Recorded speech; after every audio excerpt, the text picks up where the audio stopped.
All right, Stochastic, here we go. It's your old pal EMac coming to you on a rare Friday appearance, a rare morning Friday appearance. I am joined by Greg Ehrenberg. Greg, I wasn't even supposed to be here today. What's going on, my friend? It's been a hot minute. I see you are now crown rich in addition to being sports rich.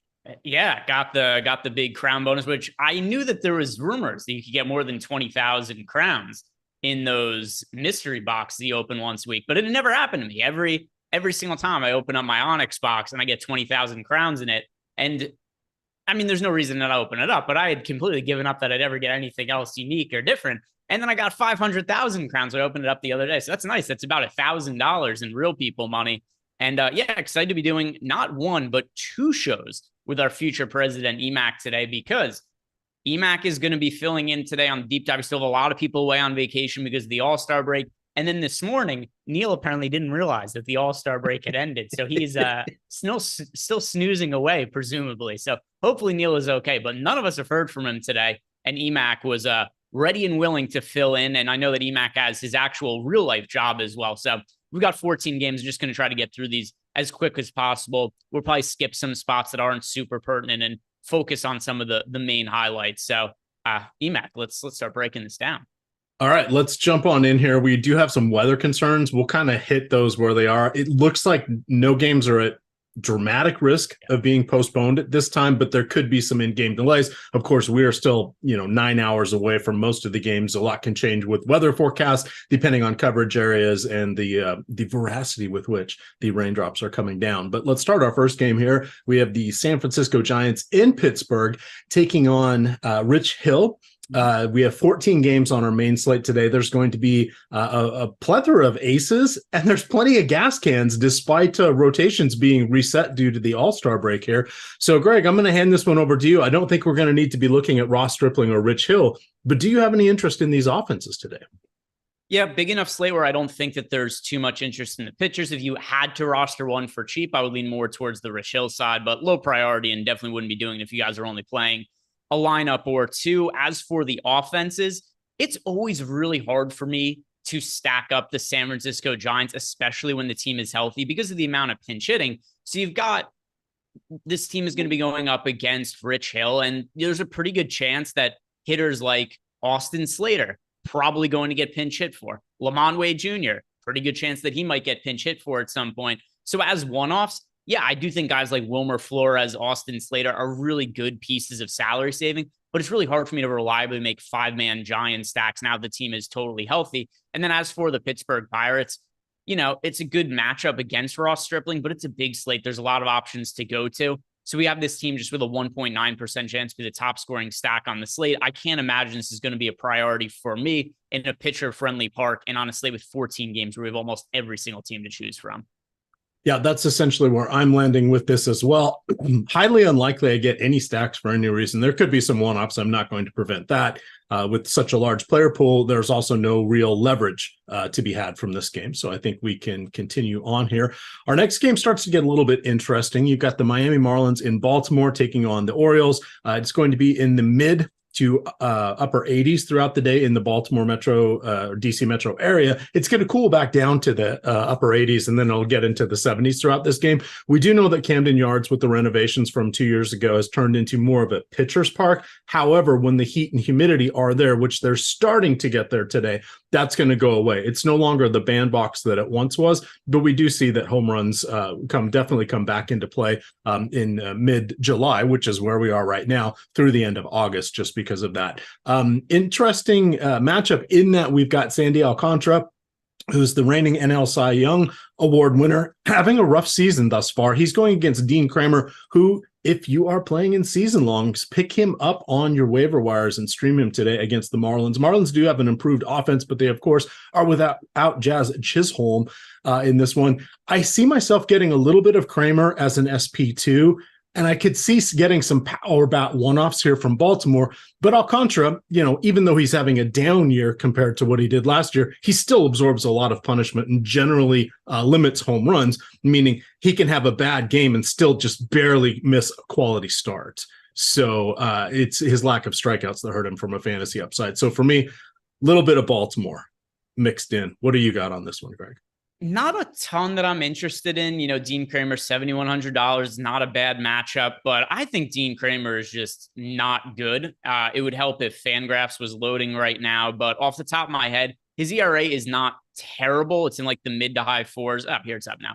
4.78 ERA for him, but the underlying numbers do suggest regression is coming. And by the way, it's not like 4.78 ERA is anything terrific, but he's a 5.64 expected ERA this year. He's been benefiting from a couple of different things. Most notably, his strand rate is pretty high. That's something that's going to regress a little bit. His strikeout rate, also something I think is probably going to come down a little bit. It's 22% this year, but he's pretty regularly been a pitcher that's had sub 20% K rates. And it's not like you're getting him at a $6,000 price tag or anything like that on DraftKings. He's $7,100. So I'm not looking to stack against him with the Marlins necessarily, but I'm not really looking to play Dean Kramer. And then from the Orioles standpoint, yeah, I do think Sandy Alcantara, to your point, clearly having a down year. He won the Cy Young last year, and he's not been that guy this season.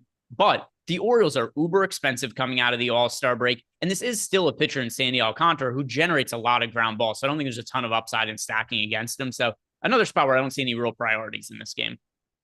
All right, so let's hit a couple games here. We'll do some housekeeping real quick. Reminder to hit that like button as well as the subscribe button here on the Stokastic YouTube channel as we continue marching towards 90,000 subscribers. I bet we're going to get there by NFL Week 1. That is only a month and a half away, so it's just right around the corner. You guys also want to take a peek at our podcast network. We've got a lot of good stuff there, including the vast majority of our all shows that are not live before locks, as well as the Neil Orfield High Stakes podcast and a variety of other shows. So check that out at the Stokastic Podcast Network. Okay, Greg, now we're into the good stuff here. We have the Arizona Diamondbacks in Toronto taking on Chris Bassitt, who has struggled. He's in play as an SP2 today. However, the Diamondbacks suddenly look really, really good, led by likely Rookie of the Year or National League Rookie of the Year, Corbin Carroll. We are seeing Ketel Marte be as steady as always. Christian Walker now is exhibiting power from against pitchers of both handedness. That's always nice. Lourdes Gurriel somehow snuck into the All-Star game himself. That was a bit of a surprise. Yeah, and then he had a little moment there. You had Jake McCarthy get sent down to the minors. He's back up among the league leaders in stolen bases. So we like this offense. Bassitt, he's an okay pitcher. He's only in play as an SP2 at this point. But the Toronto Blue Jays, Greg, not to bury the lead, going against Ryan Nelson. Yikes. Nelson, I thought he had turned a corner, but he backslid into his old ways, lacking strikeouts, allowing power. I'm all over the Blue Jays. My only sad part of this entire game, only likely to see 3 lefties from the Blue Jays. Home run of the day, Brandon Belt. Book it now. I like that one. What are you seeing for this particular matchup? Because I think this is where our offense is really going to start today. Yeah, I wish the offenses were a little bit less expensive. It is really hard to stack the Blue Jays on this slate because the team is so crazy priced. So if you look at Toronto from top to bottom, you got George Springer's 5,500, Bo Bichette 5,400, Vlad is 5,200. So sure, you could stack some of these guys at the end of the order, like Kiermaier at 2,500. You're going to have Alejandro Kirk at 2,900. But I mean, everybody else, Whit Merrifield, talking about guys who snuck into the All-Star game. Whit Merrifield was somehow an All-Star, and he's $4,300 coming out of the break. Matt Chapman's $4,800. So I think the pricing is going to make the Blue Jays very difficult to stack. They have one of the lowest top value scores in our top stacks tool. So definitely a good matchup for them against Nelson, but I'm not sure that it's a team I'm going to really be able to stack all that frequently. Some of the same things could be said for the Arizona Diamondbacks, also extremely expensive. Corbin Carroll, $6,100. Ketel Marte, $6,000. Christian Walker, $5,700. These are offenses that I both consider to be in good spots. I think the pricing is going to make them a team that I'm not going to be, both sides, teams I'm not really going to be able to get to. It's such a big price to pay. There's other spots where I think there's comparable upside for lower salaries. Fair enough. I do love the $3.1 thousand for Belt on DraftKings. I think he's 9 on Yahoo, if memory serves. I was building out my Yahoo lineup for today. He's going to be in it. Love him. Love Dalton Varsho as well. But you are correct. The other fellows, pretty expensive here on this one. Shall we do one more game here before we talk about sleeper? Let's anything else from this side, either side in this one?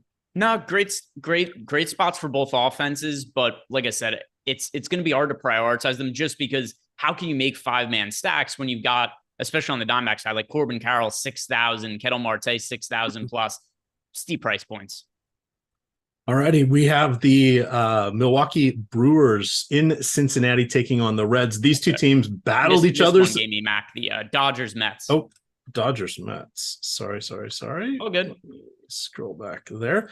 Okay, sorry, Dodgers Mets. Julio Urias going against Justin Verlander. Verlander coming off his Cy Young Award. What was that? His third one. He's forgotten how to strike out hitters. That's a bit of a challenge. Max Scherzer, he's allowing a lot of home runs. The venerable veterans not doing so well for the LOL Mets. I have really no interest in Verlander going against the Dodgers. I'm okay with one-offs against him because he too does allow some power. Urias on the other side, 8,800. I've got mixed feelings about him. We have some other options around that same price point today that I don't think there's really any reason to get to him, but I am interested in your thoughts on any one-offs from either of these sides. We're not getting enough leverage to go full stacks, in my opinion. And both of these pitchers, they have obviously are all-star caliber, but to me, it feels more like one-offs from this particular game that I was trying to skip clearly because I don't have a lot of interest in the stacks. So. Yeah, I think Verlander is going to be better in the second half of the season than he was in the first half of the season. And, a lot of the ways that I've talked about him, and I think other people have as well, it's relative to expectations, right? So when we're talking about Verlander, be like, he sucks this season. It's relative to him winning the Cy Young last year. It's not like Verlander's actually been terrible on the year. He's a 3.6 ERA, 3.49 expected ERA. Not terrible, but like you said, also the fantasy upside has been limited by the lack of strikeout stuff. I'm not looking to go play him against the Dodgers here. But at the same time, also, I do think Verlander is competent enough that the Dodgers aren't one of my favorite offenses to stack. And we have that same price point issue that we just talked about when it came to the Blue Jays and Diamondbacks, where even if we want to say Verlander's more gettable this year than last year, well, Freeman's $5,800, Mookie's $6,400, JD Martinez is $5,200, Muncy's $4,600, Will Smith is $5,500. It's tough to make stacks of this team.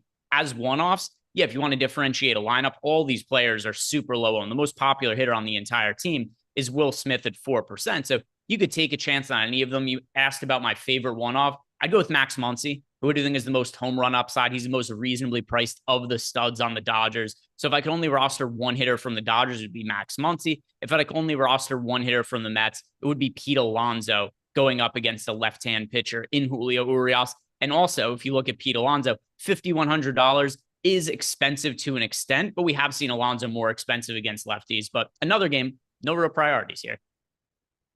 All right, so now we get back to the Milwaukee game. I was leading up to say these two teams are playing each other a whole bunch. It's going to have some playoff ramifications. Well, potentially. I mean, Milwaukee somehow hanging around here despite being one of the worst offenses or worst batting average teams in the league here. I was looking at some of the articles over the break, Greg, that they were talking about the wins based upon net runs, what do they call them, the Pythagorean wins, etc., where you should expect to be based upon your various run totals and differentials.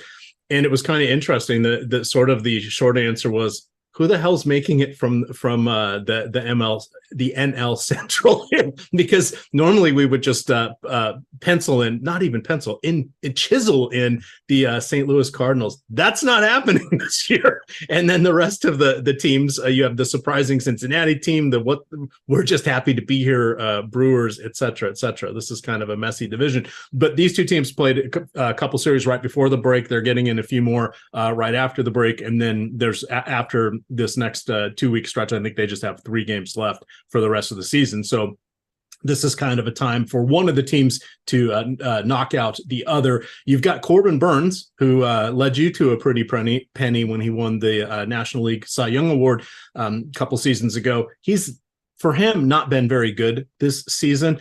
He's still a capable starter, but just not great. You've got Graham Ashcraft on the other side, is a disaster, though he has had a couple of okay starts. He had a decent pedigree, and he has decent pitch stuff and pitch mix and everything, but just it doesn't all get put together. He doesn't get strikeouts like his profile would indicate that he probably should. He's allowing more home runs than he probably ought to. Yet here we are, a team that doesn't have a lot of power outside of a few concentrated bats in Milwaukee. I was looking to stack against Ashcraft, but I think it's a secondary stack at best. And then on the other side, while Cincinnati is exciting, I still don't want to stack against Corbin Burns, but I'm playing 3 of the 4 corners in this game. Greg, how are you reading the tea leaves? Yeah, I like this spot for the Brewers because Graham Ashcraft is not good. And when you get teams coming out of the All-Star break, what typically happens? They're starting their best starting pitchers. That is not what the Reds are doing. Ashcraft is a 6.28 ERA this year, 5.53 expected ERA. Like you said, he doesn't generate strikeouts. He doesn't have an exceptionally high ground ball rate or anything. He has a 17.1% home run to fly ball rate. So this is a guy who's giving up a lot of runs. He's giving up a lot of power. And there are a lot of, not like an abundance of aces, but there's a good amount of aces. There aren't that many offenses that are in good spots. And the ones that are in good spots are really expensive today. That is not the case with the Milwaukee Brewers, who they have Willy Adames is 4,300, William Contreras is 4,400, Christian Yelich is 4,600, and there's not another hitter on the team that's priced above $3,500. This is a very affordable Brewers stack. They have the 3rd best top value odds for us in our top stacks tool. They're going to be fairly popular today, projected for 9.1% ownership, but I think it's worthwhile considering that Ashcraft is one of the worst starters on the slate, and we do have an underpriced Brewers offense. So this is a team that I definitely want to be targeting. All right. Anything else from this game, or should we talk about our presenting sponsor, Sleeper? Let's go ahead and talk about Sleeper. Just really quick, I'll say from the Brewers side of the game, or the other side. So Corbin Burns, he's not a terrible contrarian pitching option, but the Reds offense has proved to be much better than any of us expected coming into the year. And then Burns is still good enough to where I'm not really looking to stack against him. So Burns is an okay contrarian option. I don't really love stacking against him with the Reds.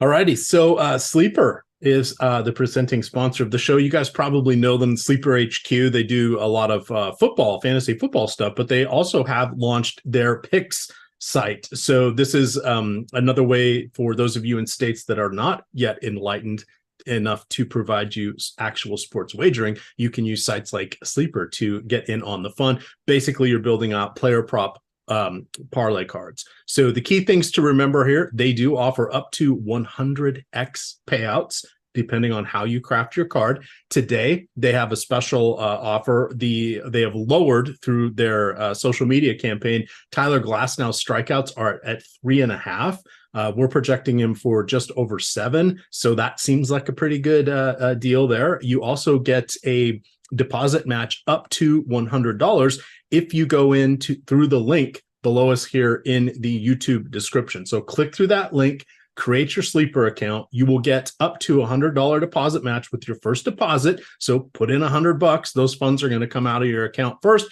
You want to build out your cards, but today you want to remember to make sure you put the old Tyler Glasnow pick in there. Take the over. Definitely looks like a good one here. Sleeper is exciting, doing some fun things, and they also have some dynamic pricing odds that they're creating here. So I think they're going to very closely look like some Vegas stuff by the time we get to the NFL, which I'm excited by, Greg. They've found their lane, and boy, are they often running in it. And shout out to Red Skittles, who, when he saw that Sleeper was the sponsor, he asked, "Is that Neil who is sponsoring the show?" Which is hilarious. So Red Skittles, thank you for the joke. You have won chat for the day. Very nice. Very nice. I was up working day job stuff at 6 a.m., wrote an article, and I'm stepping in for Neil before he even gets up today. So I already had 3 calls for day job stuff too. Busy season here at work. So fortunately, I'm ducking out a little bit here on the Friday, but I'm sure there will be plenty of calls waiting for me as soon as I get off air.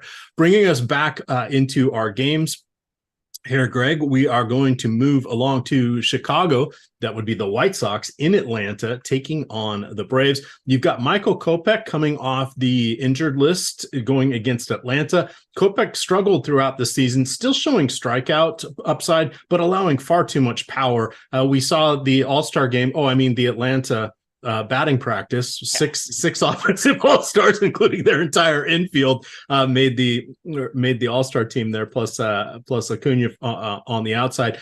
Do you think Acuna is going to get 70 stolen bases? Is 40-70 in play? Do you want to even do? I've gotten into DK cash games now. Play a lot of the single entry 50-50s and double ups. He is 6,600 on DK today, and I'm trying to think of how I get him into my lineup because he's had like double-digit DK points pretty much every day this season. It's just impressive what he's done. No thank you for Kopech. I don't want to take the White Sox against Charlie Morton. Morton's price kind of takes out his upside. He's rounding the corner and heading towards 40. So while I root for that, I don't want to put my hard-earned DFS dollars behind that, especially when his strikeout rate comes and goes here. So for me, it looks like I've narrowed this down to the Atlanta offense only. Very spendy for the 3 of their first 4 of their first 5, but I want to get in here. Greg, this is such a nice matchup for their left-handed power hitters. Talk to me about the Braves and if there's anything else from this game that you see fit to mention. So the problem with Acuna in large field tournaments, like you mentioned, he's $6,600. He's also projected for 21% ownership. So he's going to be crazy popular today. I'd rather take my chances elsewhere in terms of one-offs in large field tournaments, because if you get any other spend-up option that outscores Ronald Acuna, you're sitting in a pretty good spot. This is a crazy amount of ownership for a guy who's this expensive on a slate of this size. Yeah, he's been absolutely absurd for fantasy purposes, as has the Braves offense been as a whole. But I do think this is a little bit too much ownership for Acuna on, a slate of this size. And now as for the rest of the offense, just echoing some of the stuff that I mentioned about other spots. I mean, Sean Murphy is $5,400. Ozzie Albies is $5,600. Matt Olson is $6,000. Acuna is $6,600. I understand this offense has been ridiculous. They have all the upside in the world, but this is so much to pay. And this is also a very chalky offense, one of the most chalky offenses on the entire slate. We have them projected for 7.3% ownership as a team, which brings them as the 4th most popular offense.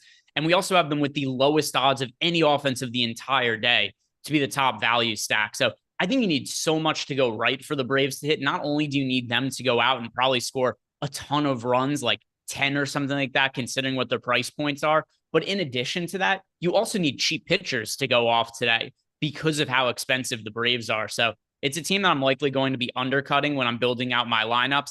As for the other side of the game, I actually do like Charlie Morton as a pitching option. The White Sox offense hasn't been great this year. Charlie Morton, like you said, the strikeout rate does kind of come and go, but still 26.1% K rate for Charlie Morton. That's a decent amount of strikeout upside for him in a matchup against a team that does swing and miss a decent amount. And another thing to note as well, Luis Robert got hurt during the home run derby, during the All-Star break. If he's out, that does make this a much easier matchup for Morton, because Robert's been by far the best hitter for the White Sox, having an absurd season. If he's not going to be in the lineup, which seems like a realistic possibility, I think this is a pretty good spot to get to Morton on both DraftKings and FanDuel. That's a good point. If I remember correctly, calf injury, didn't he, like during the second round of the home run derby? I had forgotten about that. Out of sight, out of mind. It's been a lifetime for after playing, every day for 100 days for MLB. Take 3 days off, and it feels like a lifetime since we've been here. So I did miss out on Charlie Morton actually having the 3rd best likelihood of being a top 2 pitcher on DraftKings. right in the mix there with Shohei Ohtani and Luis Castillo. So yes, I should be looking at him in tournaments. Still, the safety there is not quite there for me, but you're right. The White Sox are kind of running out of options especially when we consider, Jose Abreu now with the Astros, et cetera, et cetera. So, and their entire team seemingly slumping for the last almost 2 years when they're not hurt. That's a bad combination. When you're playing, you suck. And when you're not playing, well, your below average replacement levels suck as well. Sorry, a really quick change here. We have Jose Barrios is now going to be starting for the Blue Jays instead of Chris Bassett. So it makes me less interested in the Diamondbacks for today, but it was a team that already had said was kind of difficult to get to because of the price point. And then Jose Barrios, not somebody who I'm going to be massively interested going up against the Diamondbacks, but just wanted to give everybody that update. Nope. Thank you. Always good to call those out. I hit or miss on Barrios. I don't think we need to go to, or my assessment is I don't think I will be going to him today either. Anything else from the White Sox and Braves?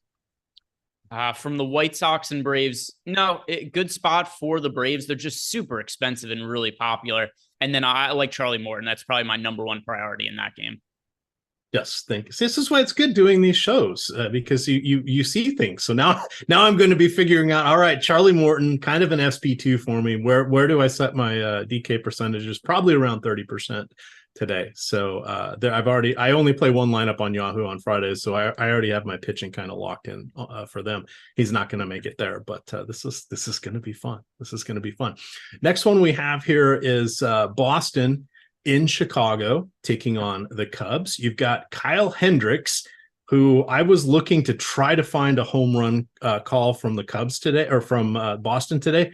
Hendricks just doesn't allow home runs. Like, I think this year he's allowed 6 or 7. He's on pace for like 20 if you were to pitch 200 innings this season, which is very low. You started looking at some of his career numbers. He's really only had one bad year with home runs. The rest of the time, he does a really good job. So I pivoted. I said, let's go look to Brian Bello.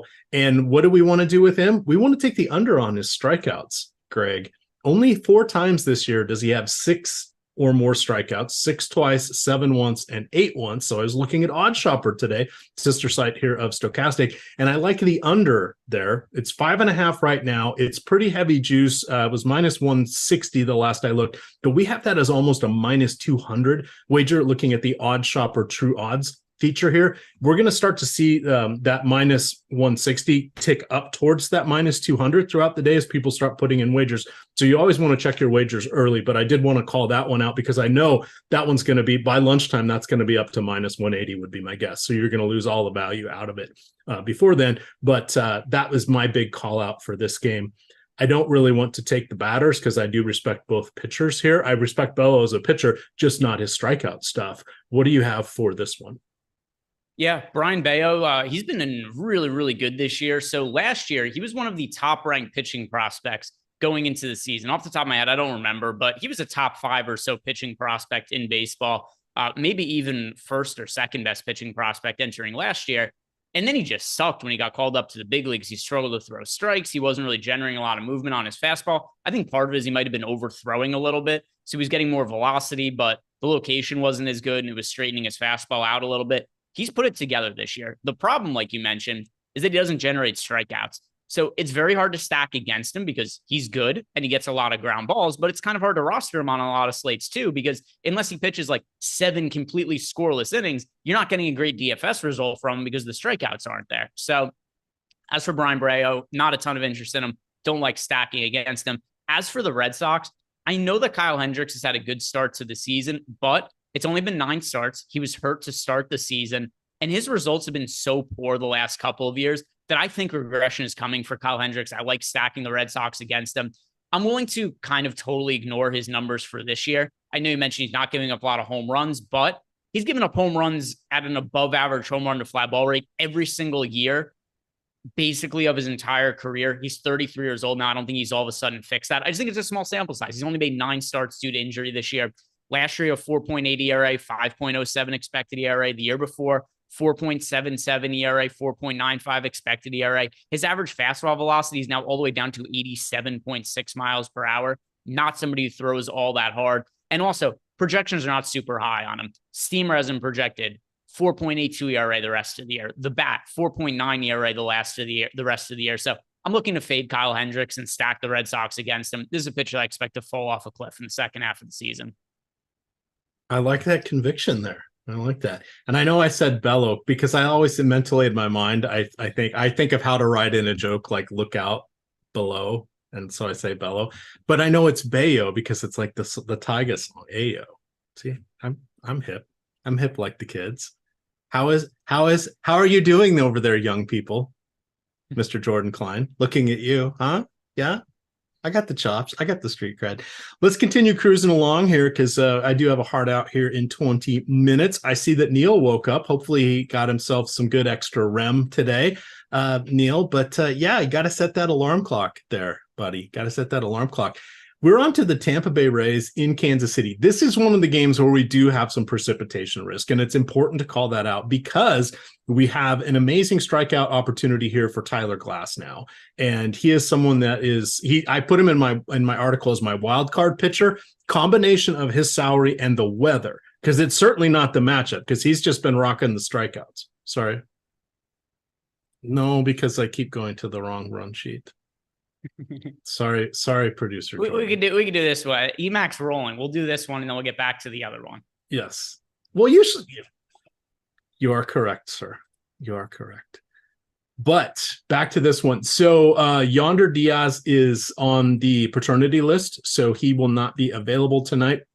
But that just means a better lineup spot, most likely for Isaac Paredes. The Tampa Bay is top 3, Greg, in the league for home runs, for total bases, for stolen bases. They have, I believe, 9 players now that have double-digit home runs. They have 3 or 4 players that have 19 or more stolen bases. They are just one of the most complete teams that we have seen. I love them tonight and their pitcher. I'm not really getting any excitement here for Alec Marsh. He is making just the 3rd start of his career.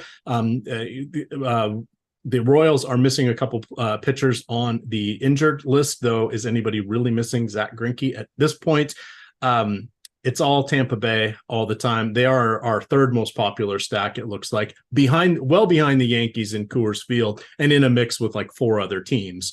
But they are standing out a little bit. I'm okay going to this one because you got some cheapies at the bottom of the lineup that can have cost average down the stack and get you some differentiation. Your thoughts here, and I will get the run sheet back on order.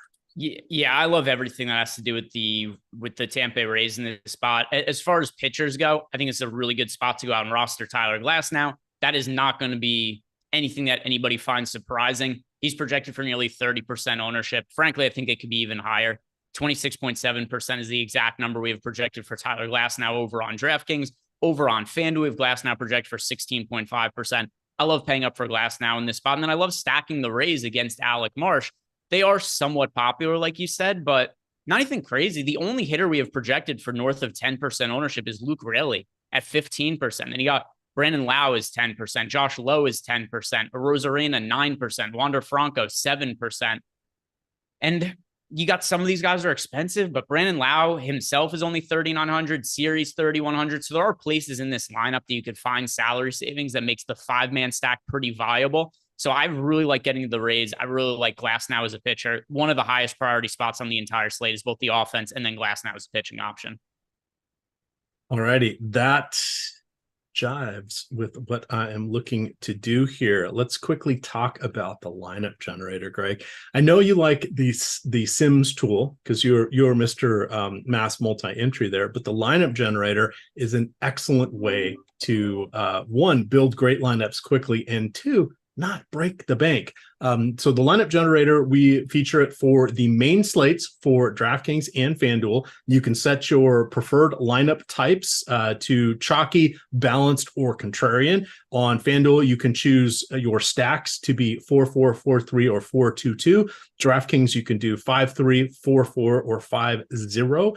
It is a lot of fun. You can lock in your favorite pitcher and one hitter as well. And it's easy to utilize. All you got to do is click generate and it will build you out a lineup. You can select save or discard, build out and save up to 20 lineups. You can check out the portfolio mix that you've created. Once you're happy with it, download that. If you want to play more than 20 lineups, you can build another lineup set. But it's a great way to work out here. It takes care of all the correlation for you in the background. It gets rid of all the crappy lineups that sometimes, even when you're building out 150, kind of work their way into the mix as you're attempting to craft a large portfolio. What this does is this builds out tens of thousands of lineups. Yes, you really can do that many with baseball because there are so many positions, but it builds out all those unique lineups and then sifts through, finds the ones that meet your parameters and are the best. And even if you had 20 of us sitting here choosing the exact same settings and hitting submit, select, save every time, very rare that we'd all come up if any of us would match on the same lineup. So duplicates very rare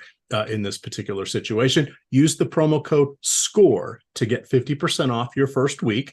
It's $9.95 each week after that. But even if you're only playing a couple bucks per day, this is worthwhile to stop you from playing a couple of bad lineups each day. That should help move you from a break-even player into a profitable player or get you closer to break-even. It's all about finding the right tools that also save time. That would be the lineup generator.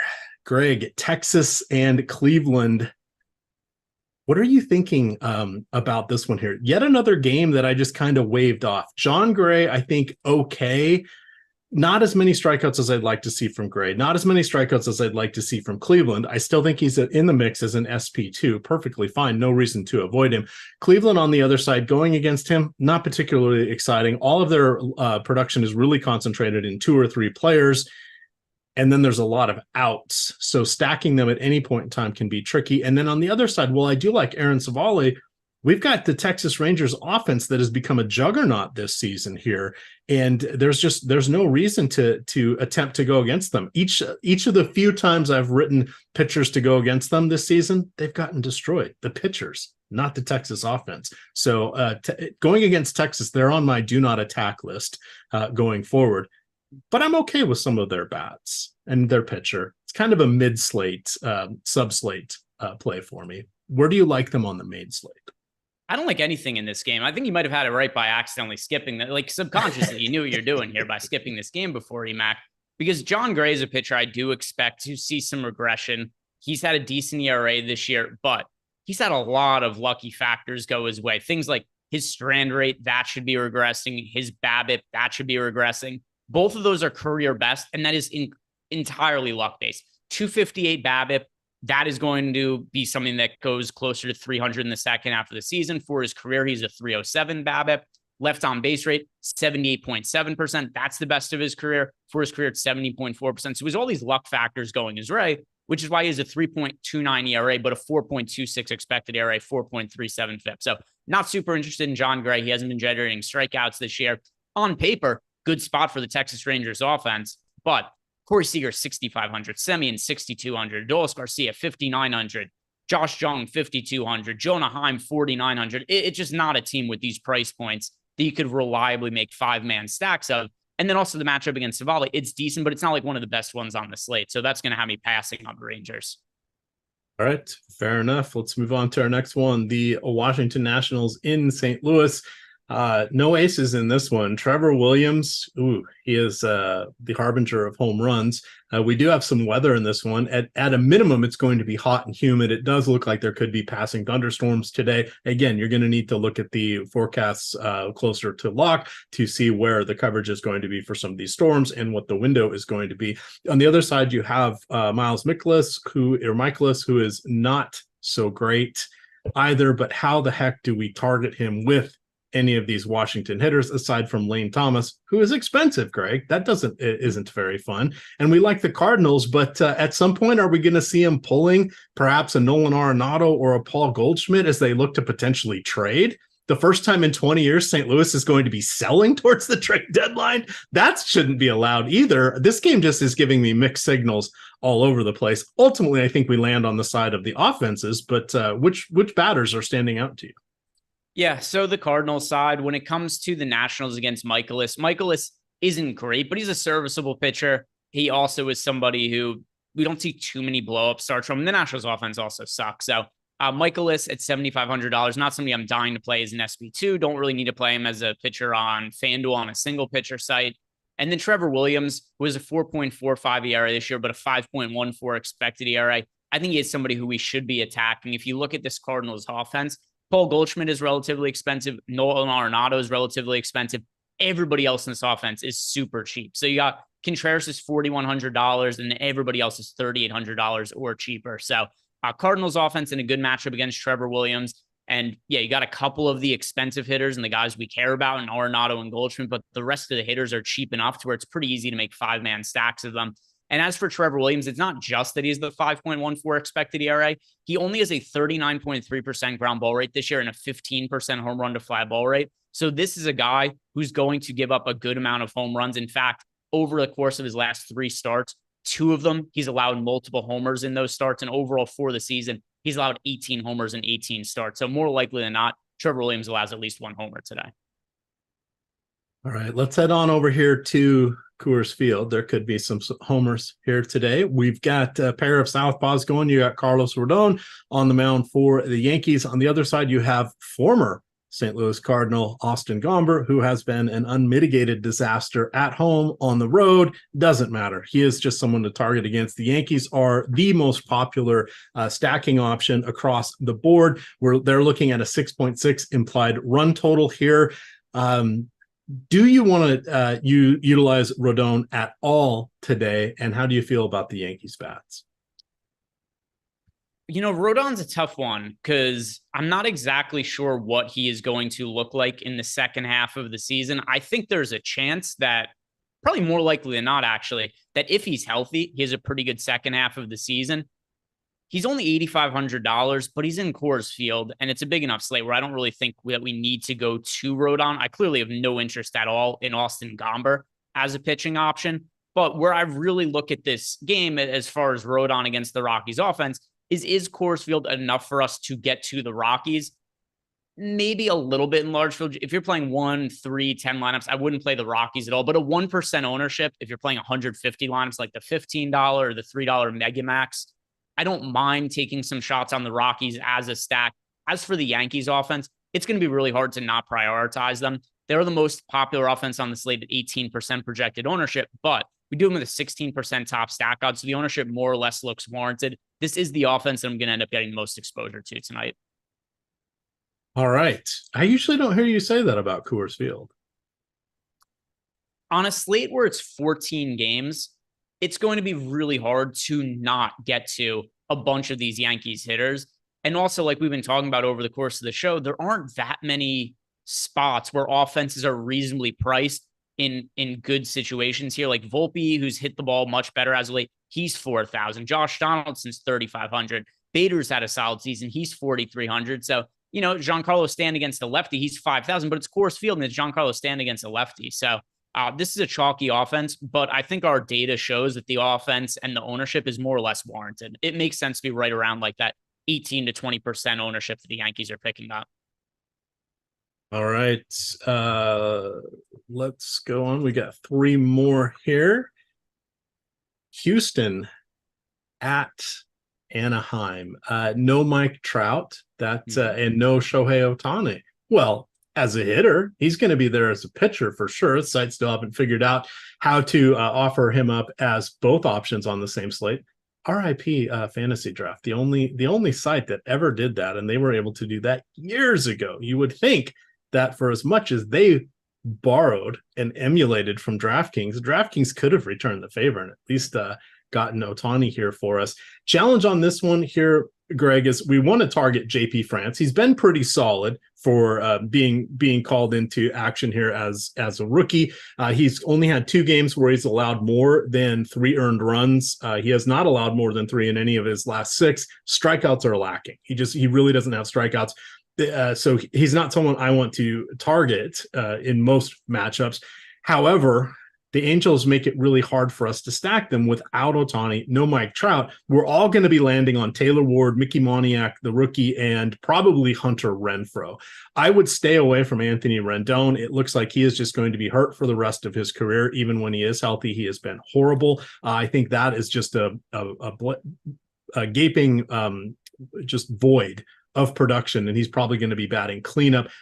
Him being in the lineup also means that Moustakas is unlikely to be in the lineup because, of course, Ohtani is going to be the DH as well. So it just makes it really hard to find a good way to stack these guys. One-offs, they're fine, or stack them with differentiation. Hunter Renfroe, I like now that he has first base and outfield eligibility on DK. He's only 4,100 with his light tower power. Matt Tice, just 3,000. I think he's 9 on Yahoo. He looked pretty good at where you got to play a catcher.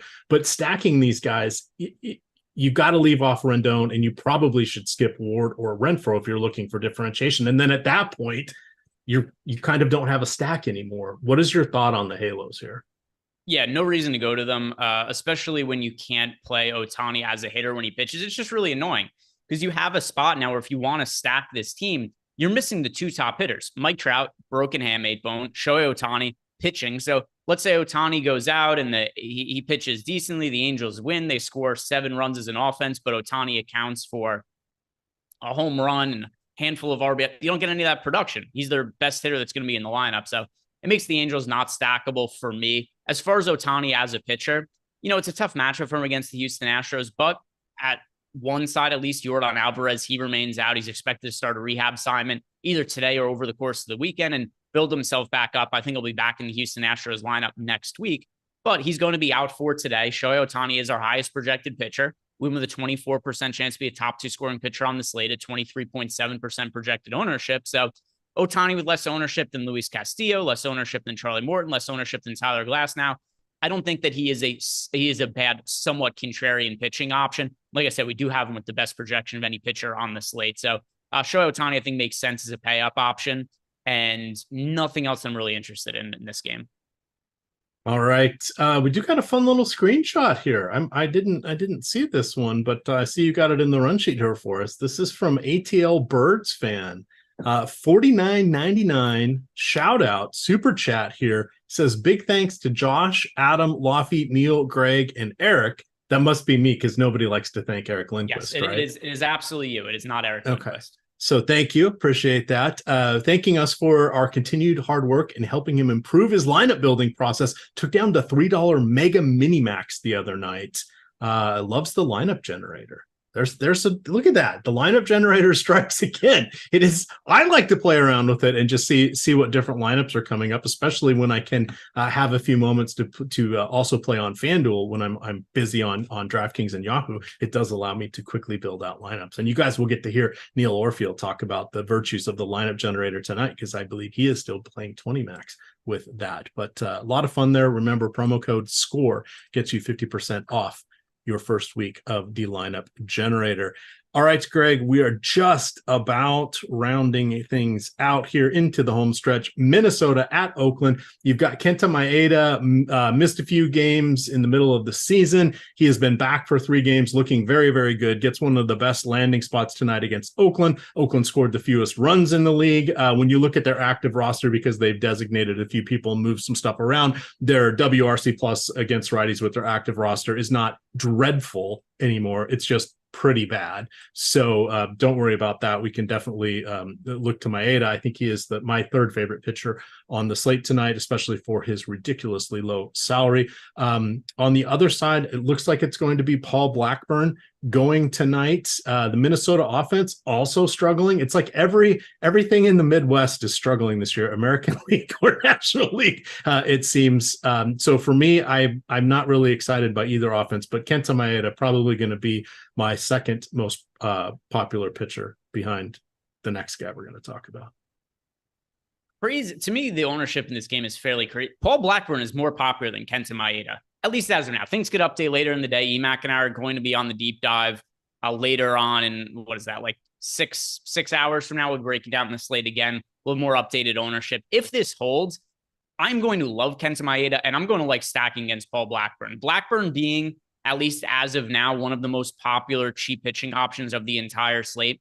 I understand the Minnesota Twins offense hasn't been great, but I think this is one of the offenses that should benefit from the time off more than any other team. They were really banged up. They're going to be getting some guys back. They're going to have guys rested when all kinds of injuries were issues in the first half of the year. But pitching also, I love getting to Maeda against the Oakland A's. Like you said, only project for 12% ownership. That is too low on Kenta Maeda. So I love him as a contrarian pitching option. And then as far as the offense goes in this spot, the most popular hitter for the Twins is Alex Kirilloff at $2,400. Beyond him, this offense is just not picking up ownership. So I think this is a really good spot to get to this team. You know, you've got Buxton is $5,600. Every single other hitter, you've got Correa $4,500. Everybody else, though, $3,100 or below. Minnesota Twins in a good matchup against Paul Blackburn. Blackburn is terrible. He's a 4.86 ERA this year. For his career, he's a 5.06 ERA, and he's been pitching in the big leagues for a long time now. So he's never had decent seasons, and we've seen him in the big leagues now as a starter since 2017. So I like stacking against him. The Minnesota Twins, yeah, they've been really poor as an offense this year, but there is still some talent in the lineup. I think they should be better in the second half of the season with guys like Buxton, Correa. Kirilloff is one of the top hitting prospects in baseball, and he did have a pretty decent start of the year, a 121 WRC+. He was also somebody who's a little bit derailed by injuries. I think a lot of these hitters going to benefit from the time off. With Paul Blackburn actually picking up ownership, yeah, I'm going to like stacking against him. All right. We'll get my full thoughts on Paul Blackburn for tonight's show when we do the deeper dive, but let's wrap up our final game here, Greg. You've got the Detroit Tigers, the Motor City Kitties heading into Seattle. It's going to be a little warmer in Seattle today. It's going to be in the mid-80s. It will dip back down to the upper 70s for this game. You've got Luis Castillo ridiculously priced at $8,900 on DraftKings, putting in one of his best seasons of his career. Strikeout rate right at his career average at 9.8, but everything else looks really, really good. Plus the dream matchup against the Detroit Tigers here. All Castillo for me. How do you feel about Eduardo Rodriguez? The price is very prohibitive, and it's $9,700 in my opinion. Yeah, I mean, the clear priority in this game is Luis Castillo.